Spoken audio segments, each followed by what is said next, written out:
આપણે ધોરણ 10 માં ગણિતમાં વાસ્તવિક સંખ્યાઓ વિશે વાત કરતા હતા. એમાં આપણે સ્વાધ્યાય 1.1 જોઈ લીધું, સ્વાધ્યાય 1.2 સારી રીતે જોઈ લીધું. હવે સ્વાધ્યાય 1.3 તરફ આપણે આગળ વધવાનું છે. તો સ્વાધ્યાય 1.1 છે એ યુક્લિડના ભાગાકારના પૂર્વ પ્રમેય ઉપરથી ગુસા શોધતા શીખી ગયા. એના પછી સ્વાધ્યાય 1.2 માં અંકગણિતનું જે મૂળભૂત પ્રમેય છે એટલે કે વિભાજ્ય સંખ્યાનું અવિભાજ્ય સંખ્યામાં અવયવીકરણ છે એના ઉપરથી લસા અને ગુસા છે. બરોબર છે.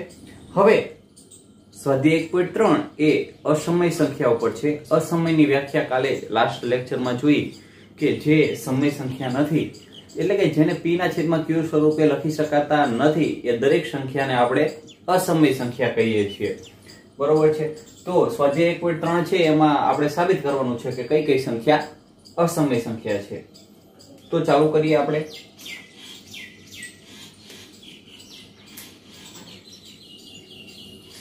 સાબિત કરો કે √5 અસમય સંખ્યા છે. જો કોઈ પણ સંખ્યાને અસમય સંખ્યા સાબિત કરવાની હોય ત્યારે આપણે શું કરવાનું? તો આપણે અસમય સંખ્યા છે જે એને સમય સંખ્યા ધારી લેવાની. તો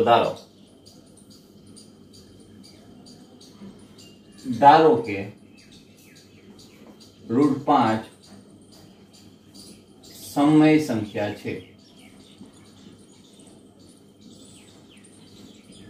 જ્યારે પણ કોઈ પણ સંખ્યા અસમય સંખ્યા સાબિત કરવાની હોય ત્યારે એ સંખ્યાને આપણે સમય સંખ્યા ધારીને આગળ વધવાનું. ધારો કે √5 સમય સંખ્યા છે. હવે સમય સંખ્યા હોય તો એને a ના છેદમાં b સ્વરૂપે અથવા p ના છેદમાં q સ્વરૂપે દર્શાવી શકાય. તો ચાલો દર્શાવી દઈએ.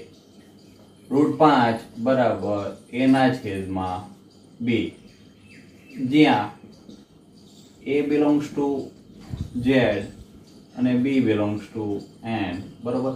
belongs to નો મતલબ થાય છે માં હોવું. બરોબર, શોર્ટમાં લખી દીધું. અથવા એવું પણ લખી શકાય કે a ધન પૂર્ણાંક છે, સોરી a પૂર્ણાંક સંખ્યા છે અને b શૂન્યતર સિવાયની પૂર્ણાંક સંખ્યા છે, એવું પણ લખી શકાય. હવે આગળ વધવાનું. આજે a અને b આપણે ધાર્યા છે એ કેવા છે? એ એવા જ ધારવાના કે પરસ્પર અવિભાજ્ય હોવા જોઈએ. a અને b પરસ્પર અવિભાજ્ય છે, અવિભાજ્ય સંખ્યા છે. અવિભાજ્ય પરસ્પર અવિભાજ્ય સંખ્યા એટલે આજે 8 અને 25 છે. બરોબર છે. તો આ બંને 8 અને 25 બંને પરસ્પર અવિભાજ્ય સંખ્યા કહેવાય. કેમ? બંનેમાંથી સામાન્ય અવયવ નીકળતું નથી. બંનેમાંથી એક જ માત્ર સામાન્ય અવયવ છે. તો જે પણ સંખ્યાને એક અને માત્ર જે બે સંખ્યાને એક જ સામાન્ય અવયવ નીકળતો હોય તો એ બંને સંખ્યાને આપણે પરસ્પર અવિભાજ્ય સંખ્યા કહી દઈએ છીએ. હવે a અને b પરસ્પર અવિભાજ્ય સંખ્યા છે. હવે આનું આ જે છે એને જોવાનું. ચલો, √5 બરાબર a ના છેદમાં b.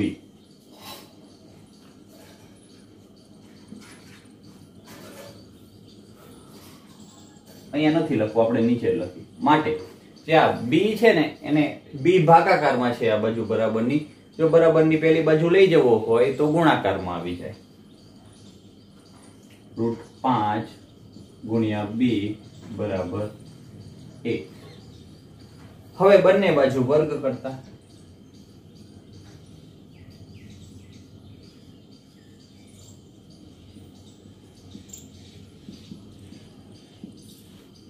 બંને બાજુ આપણે વર્ગ કરીશું એટલે આ જે √5 છે એનો વર્ગ થશે 5.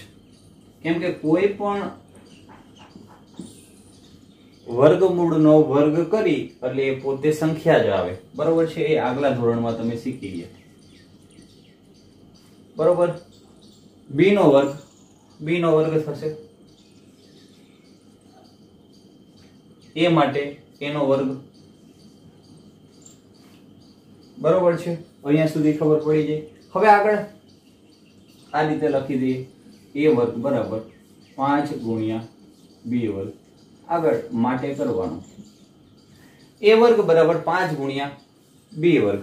હવે આ 5 અને b નો વર્ગ એ a વર્ગના અવયવ થાય. એનો મતલબ કે 5 એના વર્ગનો અવયવ છે।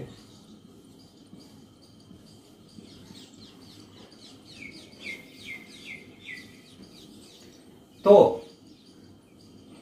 પ્રમેય 1.3 એવું કહે છે કે કોઈ પણ અવિભાજ્ય સંખ્યા એના વર્ગનો અવયવ હોય તો એ જ અવિભાજ્ય સંખ્યા એનો પણ અવયવ હોય તો પ્રમેય 1.3 ઉપરથી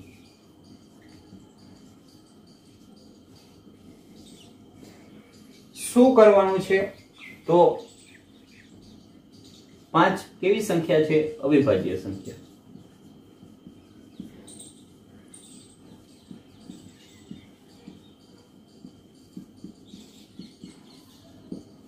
पांच अविभाज्य संख्या होवाथी जो एना वर्गनो अवयव होय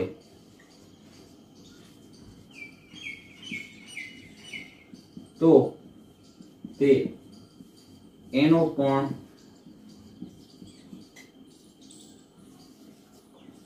अवयव थाय। बरोबर छे। 1.3 નો પ્રમેય એવું કહે છે કે 5 અવિભાજ્ય સંખ્યા હોય અને જે જો એના વર્ગનો અવયવ 5 હોય તો એનો પણ અવયવ થાય। એનો મતલબ કે 5 એ એનો વર્ગનો તો અવયવ છે તો એનો પણ અવયવ થશે। 5 એ એનો અવયવ થાય। 5 એ એનો અવયવ થાય। હવે તો ए बराबर 5 આપણને ખબર પડી ગઈ કે એનો એક અવયવ 5 છે। એના સિવાય પણ આ જે સંખ્યા છે એ ઘણા બધા અવયવની બનેલી હશે। એને આપણે c પૂર્ણાંક દ્વારા દર્શાવી દઈએ। બરોબર છે। જે રીતે એનો વર્ગ 5 ગુણ્યા b ના વર્ગની બનેલી છે એ જ રીતે a બરાબર 5 ગુણ્યા c। તો c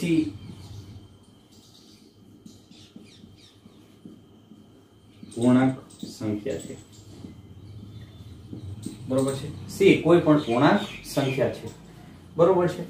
हवे जे a बराबर 5 गुणिया c आया एना बन्ने बाजू फरी वर्ग करता बन्ने बाजू वर्ग करता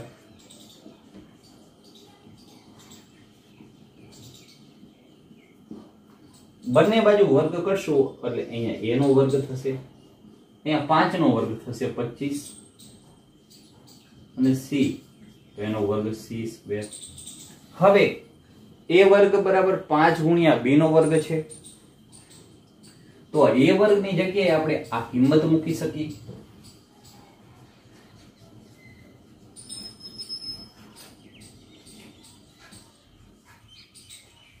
બરોબર છે।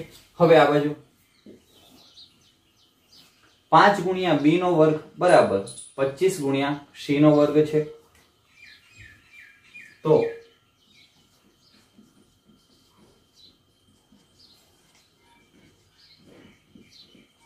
बरोबर है। હવે આ જે રકમ છે એને નીકાળી દઈએ।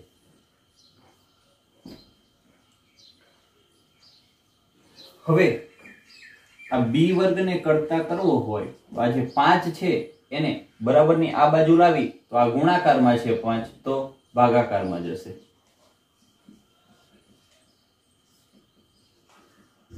पायो पायो 25 तो b वर्ग बराबर 5 गुणिया c नो वर्ग। आथी जो b नो वर्ग बराबर 5 गुणिया c नो वर्ग। आनो मतलब के 5 ए b ना वर्ग नो अवयव छे। आथी 5 ए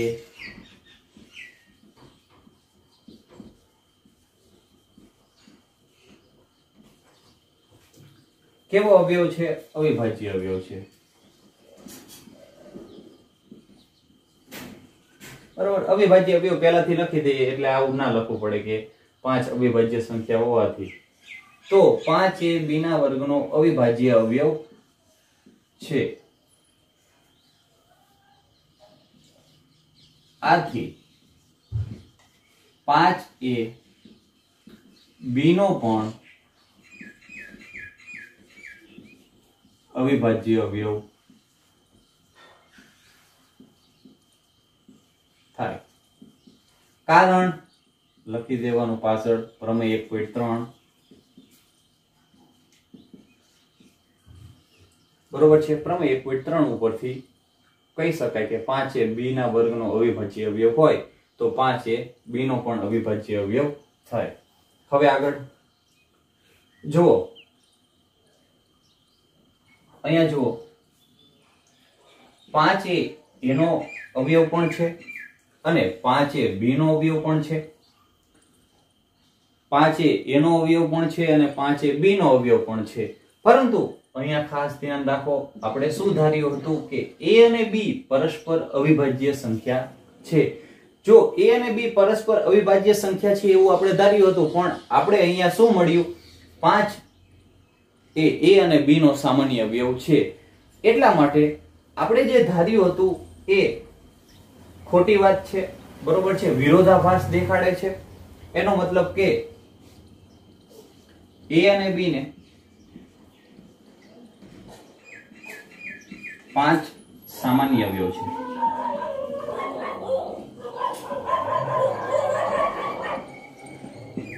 a અને b ને 5 સામાન્ય અવયવ છે. આથી આપણી ધારણા, આપણે ધાર્યું હતું, બરોબર, આપણી ધારણા વિરોધાભાસ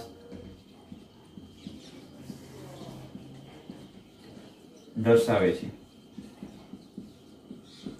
બરોબર, આપણી જે ધારણાથી વિરોધાભાસ દર્શાવે છે એનો મતલબ કે √5 સમય સંખ્યા નથી.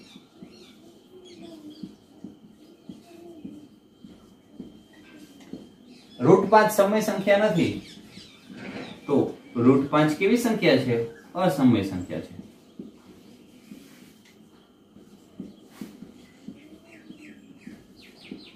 બરોબર, આ રીતે કોઈ પણ દાખલો ગણી શકાય. સ્વાધ્યાય 1.3 નો દાખલા નંબર બીજો કે સાબિત કરો કે 3 + 2√5 અસમય સંખ્યા છે. તો કોઈ પણ સમય સંખ્યાને અસમય સંખ્યાને આપણે સાબિત કરવાની હોય ત્યારે આપણે એ સંખ્યાને સમય સંખ્યા ધારી લેવાની. બરોબર છે, તો 3 + √5 ને આપણે ધારી લઈએ. ધારો કે 3 + 2√5 સમય સંખ્યા છે.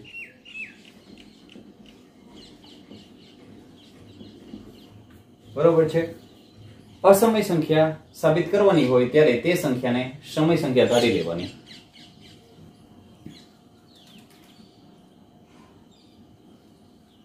હવે આગળ સમય સંખ્યા ધારી લઈએ તો એને આપણે p ના છેદમાં q સ્વરૂપે દર્શાવી શકીએ. તો આ જે સમય સંખ્યા ધારી લીધી છે એને દર્શાવી દઈએ. 3 + 2√5 બરાબર a ના છેદમાં b. બરોબર, આપણે a અને b લઈએ છીએ. a belongs to z અને b belongs to n. n એટલા માટે લેવાનો કેમ કે b બરાબર આપણે શૂન્યેતર પૂર્ણાંક લેવાના છે અને a બરાબર દરેક પૂર્ણાંકો લેવાના છે. હવે અને લખવાનું a અને b પરસ્પર અવિભાજ્ય સંખ્યા છે.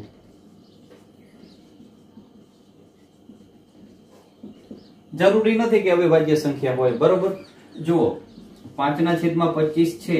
બરોબર, આ સંખ્યા છે, આ સંખ્યા પણ સમય સંખ્યા જ છે.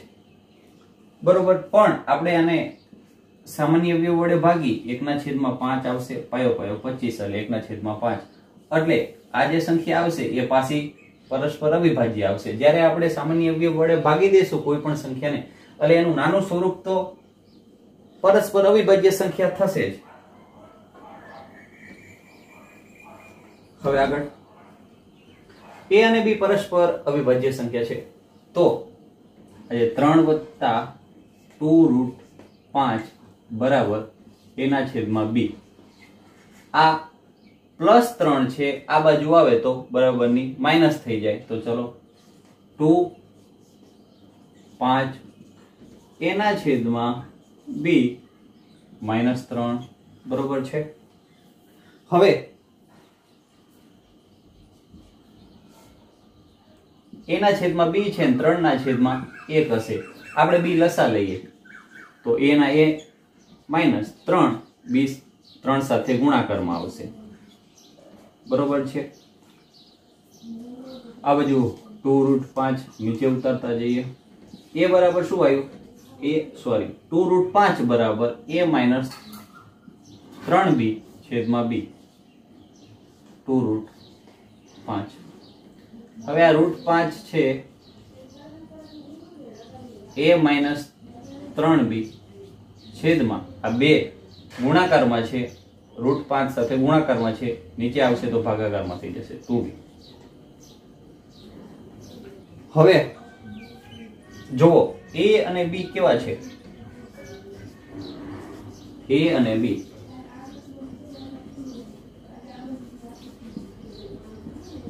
પૂર્ણાંક સંખ્યાઓ છે બરોબર છે। a અને b બંને પૂર્ણાંક સંખ્યાઓ છે। આથી કે આ a - 3b છેદમાં 2b છે એ સમય સંખ્યા થશે।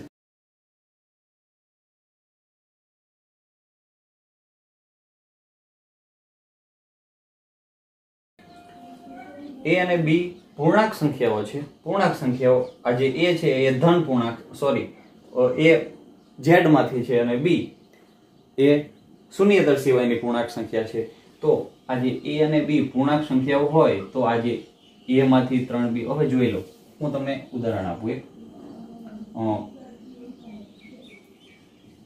3 અને 5 આ 3 અને 5 બંને પૂર્ણાંક સંખ્યાઓ છે। તો a તરીકે 3 અને b તરીકે 5 તો જોઈએ 3 - 3 b ની જગ્યાએ 5 5 3 5 તરી 15 5 દુ 10 15 માંથી 3 જાય તો -12 છેદમાં 10। તો આ જે છે એ કેવી સંખ્યા આવી સમય સંખ્યા બરાબર। જ્યારે સરવાળો ભાગાકાર કરીએ ત્યારે પૂર્ણાંક સંખ્યાઓનો સરવાળો અથવા ભાગાકાર કરો ત્યારે એ સમય સંખ્યા આવશે બરોબર છે। હવે આગળ જો a - 3b છેદમાં 2b એ સમય સંખ્યા હોય તો √5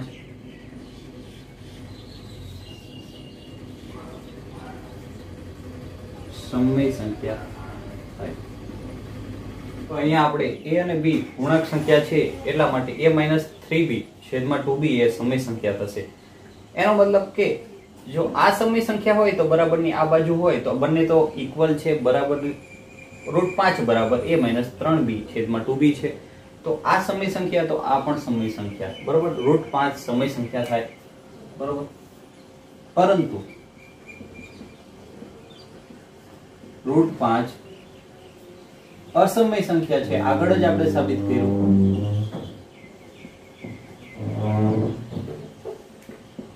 √5 અસમય સંખ્યા છે આગળ જ આપણે સાબિત કર્યું। આથી વિરોધાભાસ ઉભો થાય છે।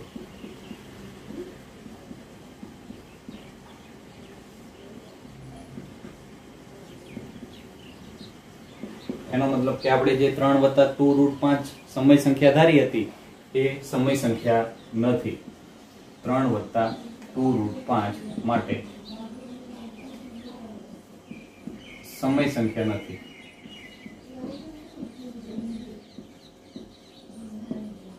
આથી 3 + 2√5 અસમય સંખ્યા છે। બીજા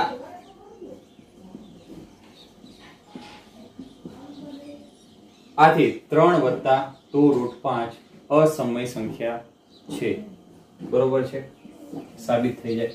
આ રીતે દરેક દાખલા આપણે વિરોધાભાસ ઉભો કરીને દરેક અસમય 3 માં એક્ઝામ્પલ ત્રીજો છે એમાં શું કહેવા માંગે છે કે નીચે દર્શાવેલ સંખ્યાઓને અસમય સંખ્યા સાબિત કરવાની છે। 1 2 બરોબર છે। અહીંયા દાખલા છે 1/√2 એને આપણે અસમય સંખ્યા સાબિત કરવાની છે।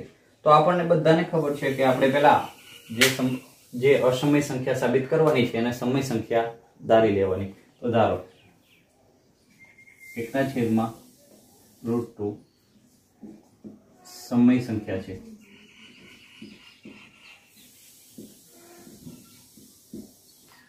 અહીંયા એક્ઝામ્પલ 3 માં આપણે નીચે દર્શાવેલ સંખ્યાઓને અસમય સંખ્યા સાબિત કરવાની છે।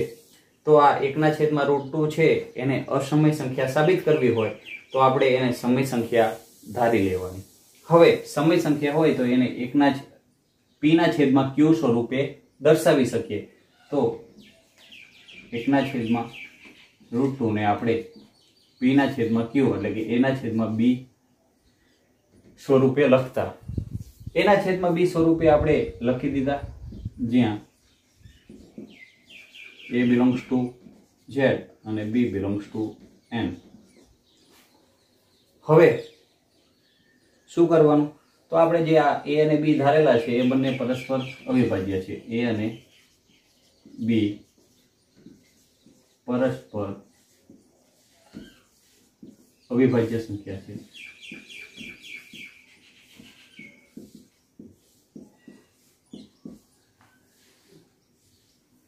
चलो 1/√2 a/b।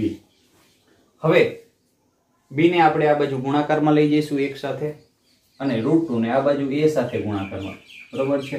તો 1 ગુણ્યા b થશે અને a ગુણ્યા √2 થશે, બરોબર। a ગુણ્યા √2 થશે। હવે બંને બાજુ વર્ગ કરી દઈશું।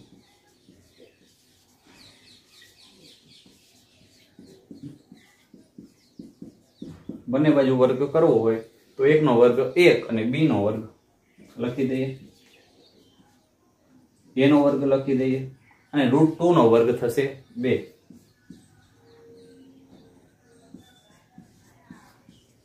જ્યારે વર્ગમૂળનો આપણે વર્ગ કરીએ ત્યારે એ પોતે સંખ્યા જ આવે, વર્ગમૂળ અને વર્ગ દૂર થઈ જાય અને સંખ્યા આવે। તો 2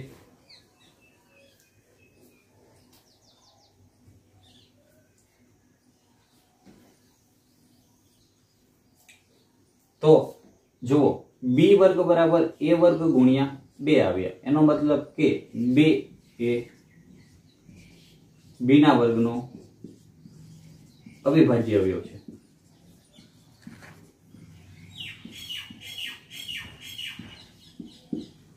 b ના વર્ગનો અવિભાજ્ય અવયવ છે। આથી પ્રમેય 1.3 પરથી 2 એ b નો પણ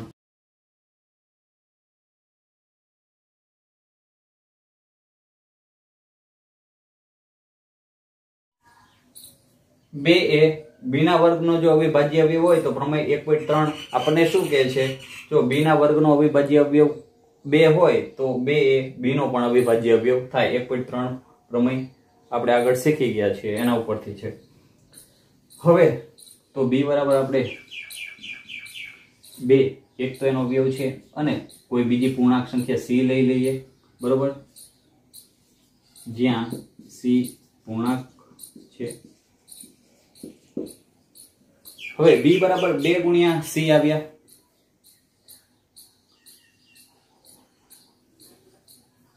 b બરાબર 2 ગુણ્યા c। હવે આમાં બંને બાજુ ફરી વર્ગ કરતા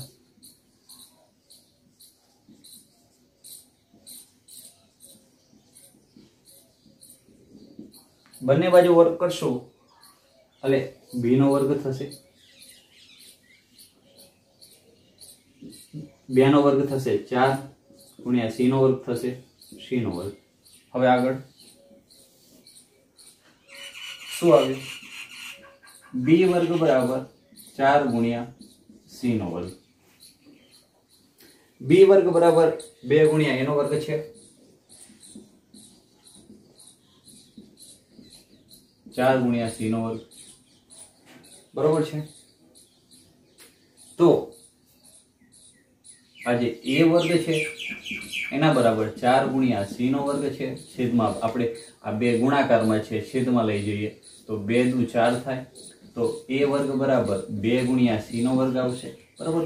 ફરી વાર અહીંયા એકવાર સમજાવી દઉં, 2 ગુણ્યા a નો વર્ગ બરાબર 4 ગુણ્યા c નો વર્ગ છે, તો આ 2 છેદમાં આવશે, 4 ગુણ્યા c ના વર્ગના છેદમાં, એટલે 2 દુ 4 થશે, 2 ગુણ્યા c નો વર્ગ, બરાબર છે। હવે શું કરશું એ ખાસ જોવાનું, a વર્ગ બરાબર 2 ગુણ્યા c નો વર્ગ આવી ગયો છે, અને એનો મતલબ 2a વર્ગનો અવિભાજ્ય અવયવ છે।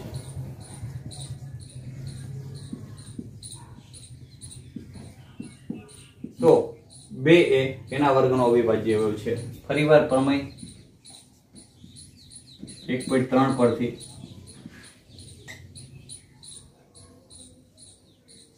2a એનો પણ અવયવ થાય।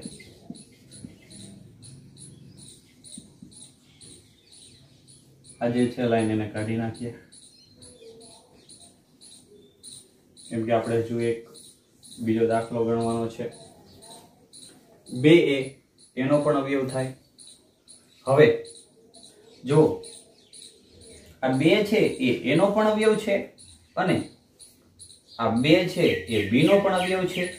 આપણે શું ધાર્યું હતું, a અને b પરસ્પર અવિભાજ્ય સંખ્યા છે, બરોબર। a અને b આપણે પરસ્પર અવિભાજ્ય સંખ્યા ધારી હતી, પરંતુ અહીંયા આપણને કોઈ a અને b નો સામાન્ય અવયવ મળે છે।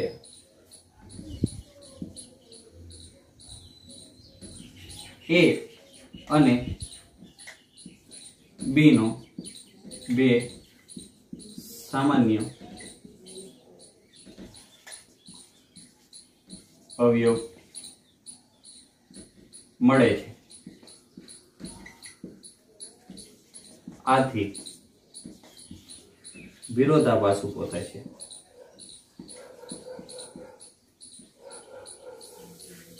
વિરોધાભાસ જોવા મળે છે।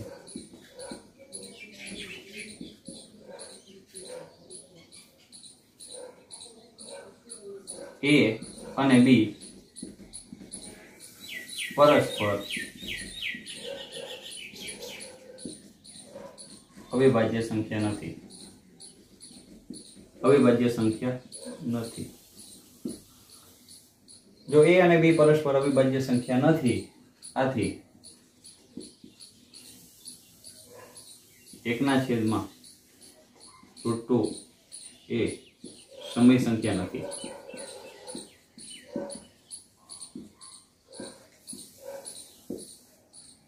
તો 1/√2 એ અસમય સંખ્યા છે। બસ બધા દાખલામાં આપણે એ જ કરવાનું, a અને b ને પરસ્પર અવિભાજ્ય સંખ્યા ધારી લેવાની। હા, 7√5 છે એ દાખલો ગણી નાખીએ। તો આ સંખ્યાને આપણે સમય સંખ્યા, અસમય સંખ્યા, જે આ સંખ્યા છે એને આપણે અસમય સંખ્યા સાબિત કરવાની છે। તો સમય સંખ્યા ધારવી પડશે। 7√5 એ સમય સંખ્યા છે, બરોબર। લખવાનું,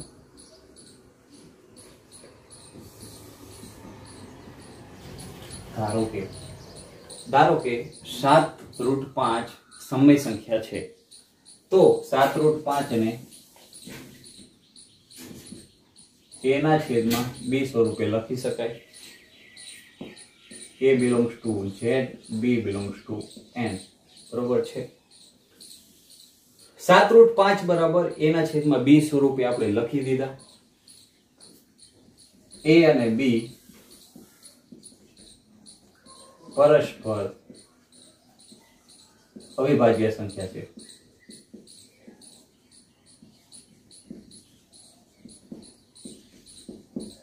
બરોબર છે। તો 7√5 બરાબર a ના છેદમાં b। જે 7 છે એ √5 ના ગુણાકારમાં છે, એ આ બાજુ બરાબરની આ બાજુ આવે તો ભાગાકારમાં આવી જાય. √5 બરાબર a/7b. હવે જુઓ, a પણ પૂર્ણાંક સંખ્યા છે, b પણ પૂર્ણાંક સંખ્યા છે અને 7 પણ પૂર્ણાંક સંખ્યા છે. a, b અને 7 પૂર્ણાંક સંખ્યા છે.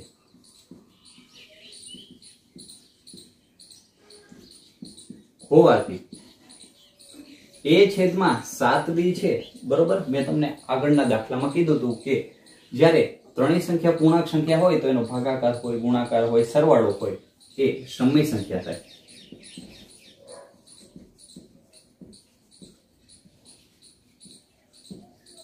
બરોબર છે. a/7√b સમય સંખ્યા થાય. બરોબર. હવે જુઓ, આ સમય સંખ્યા તો આ પણ સમય સંખ્યા બરાબરની આ બાજુ છે √5. જો આ સમય સંખ્યા હોય તો આ પણ સમય સંખ્યા થાય.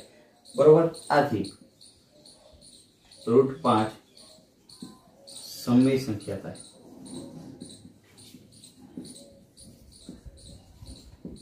પરંતુ આપણે જાણીએ છીએ √5 કેવી છે? અસમય સંખ્યા છે.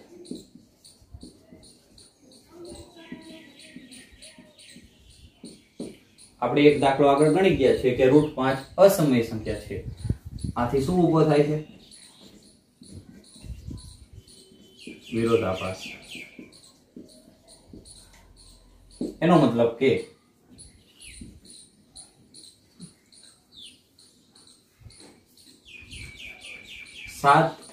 √5 સમય સંખ્યા નથી.